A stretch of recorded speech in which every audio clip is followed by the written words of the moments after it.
Good morning and welcome to Travels with Monkey Boy. Today we are on day 3 of our mini trip to Abu Dhabi.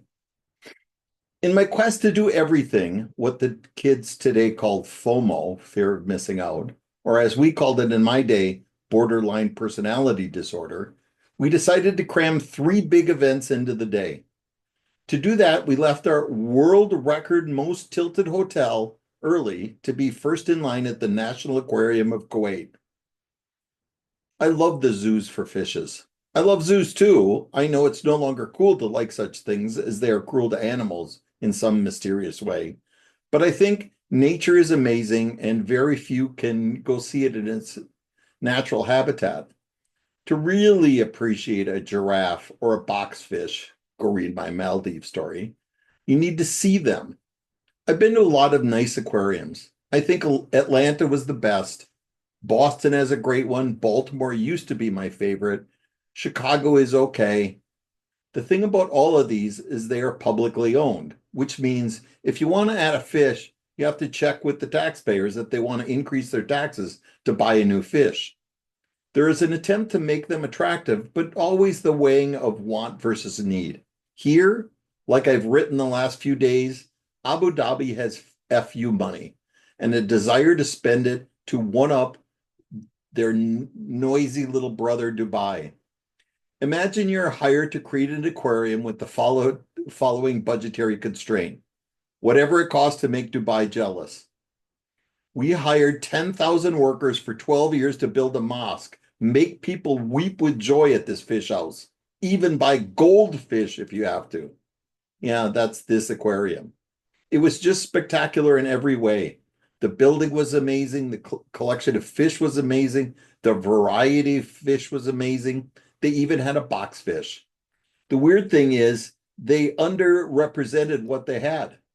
There would be exhibits saying, in this tank are the following 5 types of fish.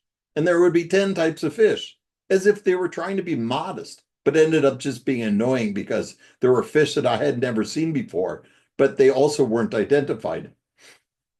Not a lot else to say about it. Fish are ridiculous works of art that also taste good. In a skillful aquarium director's hands, it becomes an ever-changing, living, moving painting. Even if you don't like stupid fish, this is the best fish zoo I've ever been at. Stop 2. We then went to the Abu Dhabi Louvre. This is a joint venture between the world's most famous art museum, arguably, and Abu Dhabi money. Weirdly, this is not forever. The French have loaned the name to this museum, as well as some of their collections, dusty things they had in their basement, for 44 years.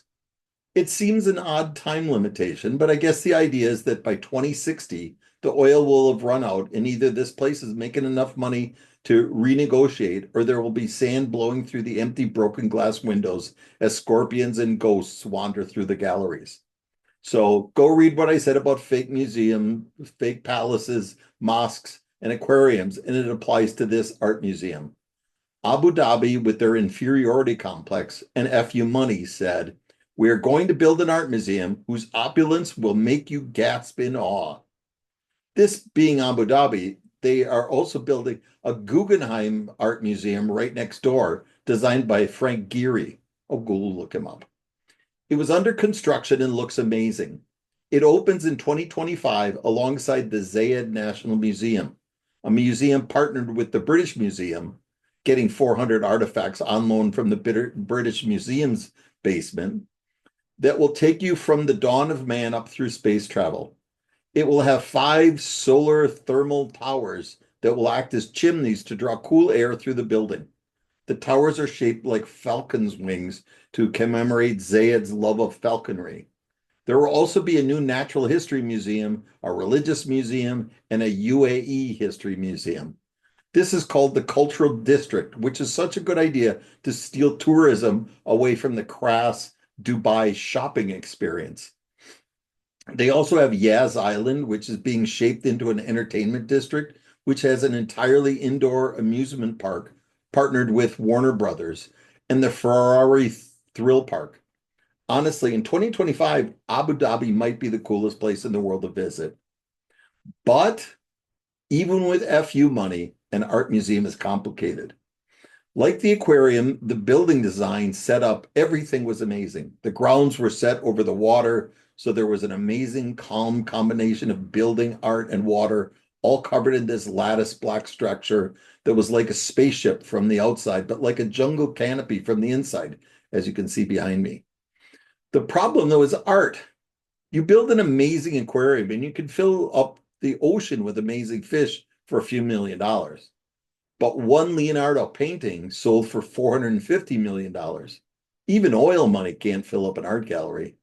Most famous art galleries have been collecting art for hundreds of years or having private art collectors donate their art that they collected for hundreds of years. Then there's a problem that people just aren't selling their Michelangelos.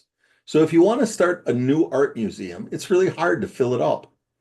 The AB Louvre has some really cool ideas. They put together in cases similar art objects from diverse cultures.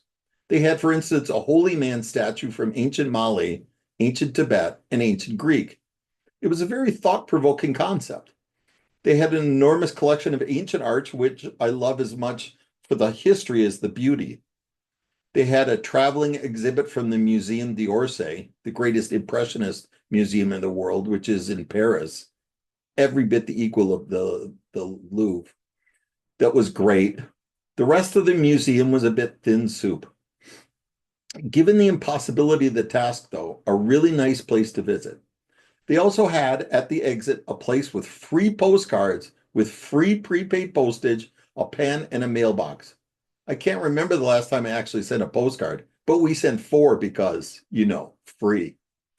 The final place we went to was Cinema City, yada yada, Abu Dhabi, throwing money at creating the greatest movie theater ever, and it was. Most comfortable seats, biggest menu of food. They had blankets at the reclining seats. They had the largest screen, the best sound system. We went to see the new Avatar movie, 3.5 hours long, in the best way possible to see this kind of a movie. I still don't understand people that watch movies on their phones. Half of the joy of a movie is getting lost in it. Dark, quiet, and a huge screen. Avatar needed that. I wanted to hate this movie. I wanted to love it, just like the first one. The parts that were good were amazing, and the parts that were bad were awful. The details and the thought that went into creating this new world made it virtually stunning. I just wish they took the trouble to hire a writer to give it a plot and a dialogue. So this is my review. Visually, creatively, cinematography, art direction were as good as any movie ever made. The plot and dialogue were written collectively by Mrs. Jones's 3rd grade English class. If you have a chance to see it, see it in the greatest movie theater ever created. Just put on noise canceling headphones and enjoy the art. Okay, that's the story for today. Let me share with you some pictures.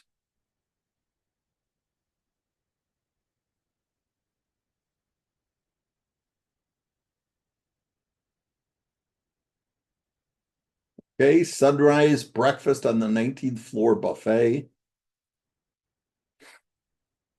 Okay, the Atlanta Museum has a whale shark in their walk under ocean, but this was cool too.